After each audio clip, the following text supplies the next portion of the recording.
Cuarto domingo de Cuaresma, que en su ciclo C proclama el Evangelio de la parábola del Hijo Pródigo, está en Lucas 15.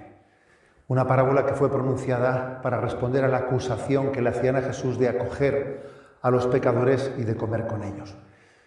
Con frecuencia hemos escuchado algunas claves interpretativas de esta parábola. Me voy a atrever a hablar de 8 claves interpretativas de la parábola del Hijo Pródigo y las mento brevemente cada una de ellas. Primero, matar a Dios, sí, porque la parábola comienza diciendo que aquel hijo que se marchaba de casa pidió la parte de su herencia, pero claro, la herencia se reparte cuando el padre ha muerto. Por lo tanto, aquel pecado era casi como vivir como si su padre hubiese muerto. Nuestro pecado es vivir como si Dios hubiese muerto, como si Dios no existiese. Segunda clave. Roma no paga traidores. Eso es un refrán conocido.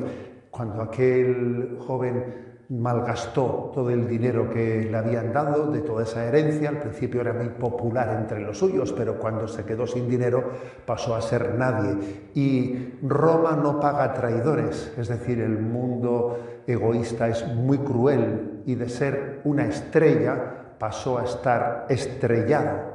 Comprendió que aquellos compañeros suyos de pecado solamente le habían querido por el interés y ahora no era nadie. Roma no paga traidores.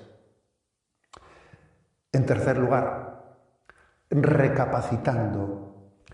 Se espabila tocando fondo. Sí, es cierto, se comienza a repensar la vida cuando uno ve el profundo error que ha cometido.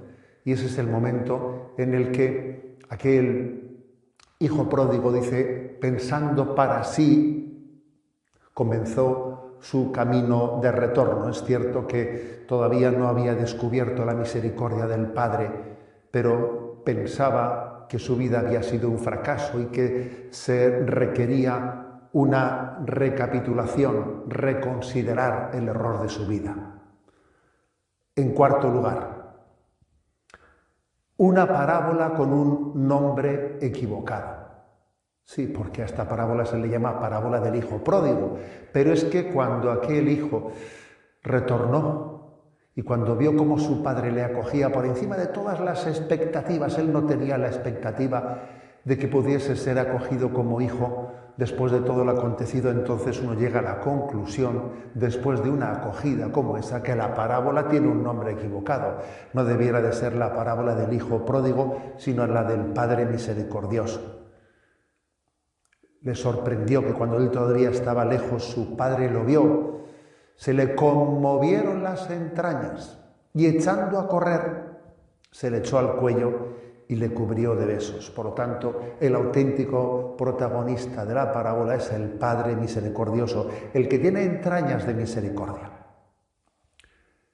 Quinta clave. Se es hijo para siempre. Se es hijo para siempre.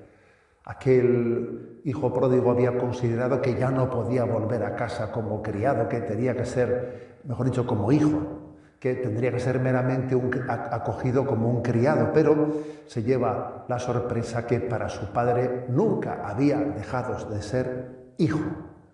Y se le pone el manto, el vestido, el anillo propio del hijo. Se es hijo para siempre, incluso cuando se es un hijo perdido. Un hijo perdido es un hijo en el corazón de Dios, es un hijo en el corazón del Padre y no puede dejar de ser hijo. Sexta clave. El perdón es una fiesta. El momento en que aquel hijo es acogido, el Padre no puede sino hacer una fiesta. Matar el ternero cebado, hagamos una fiesta. Más alegría hay en el cielo por un pecador que se convierta. El perdón es una fiesta. Dios goza perdonando. Séptima clave. Los dos hermanos tenían el mismo problema, porque cuando de repente llega el hermano mayor y al encontrar lo que había acontecido, como su hermano menor había venido y como su padre había reaccionado de esa forma, se indigna de que sea tratado con esa misericordia. Y pide explicaciones. A mí nunca me has dado un cabrito para comer con mis amigos. Y llega y le matas el ternero cebado.